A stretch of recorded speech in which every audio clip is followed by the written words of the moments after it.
நம்ம ஆண்டவருக்காக தைரியமா ஊழியம் செய்யணும்னு சொன்னா, நான் இப்ப சொல்லப் போற சில காரியங்கள் எல்லாம் நம்ம வாழ்க்கையில இருக்கணும். ஆமாங்க. ஆதி அப்போஸ்தலர் நாட்கள்ல அவங்க தைரியமா ஆண்டவருக்கு ஊழியம் செஞ்சாங்க. அதுக்கு காரணம் அவங்க ஆவியில அனல் உள்ளவர்களா இருந்தாங்க. அதனால அவங்க தைரியமா ஆண்டவருக்காக ஊழியம் செஞ்சாங்க. அது மட்டும் இல்ல, அப்போஸ்தலனாகிய பவுல் ஆண்டவரோட சத்தத்த கேட்டதுனால தைரியமா ராஜாக்கள் முன்னிலையிலும், மூப்பர்கள் முன்பிலும் நின்னு பேசினாங்க. அவர்களை கொண்டு ஆண்டவர் அற்புதங்களை அடையாளங்களை செஞ்சதுனால அவங்க தைரியமா அவங்க பிரசங்கம் பண்ணினாங்க. அது மட்டும் இல்ல, அவங்கள சுற்றிலுமே நிறைய விசுவாசிகள் இருந்தாங்க. அந்த விசுவாசிகளை பார்க்கும்போது இவர்களுக்கு ஒரு தைரியம் உண்டானது.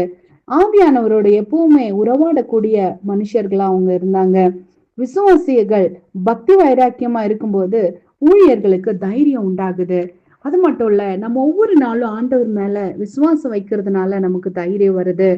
ஒவ்வொரு நாளும் ஆண்டவரே நான் என்ன சொல்லணும்னு ஆண்டவர் கிட்ட கேட்கும்போது, ஆண்டவர் கொடுக்கிற அந்த வாக்கை பெற்றுக்கொள்ளும் போது ஆண்டவரோட சுவிசேஷத்தின் ரகசியத்தை நம்ம தைரியமா சொல்லலாம்.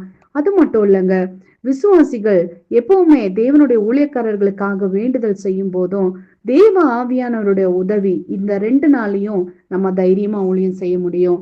இப்படிப்பட்ட தைரியம் நமக்கு வேணும்னா நான் சொன்ன இத்தனை காரியங்களும் நம்ம வாழ்க்கையில இருக்கணும்.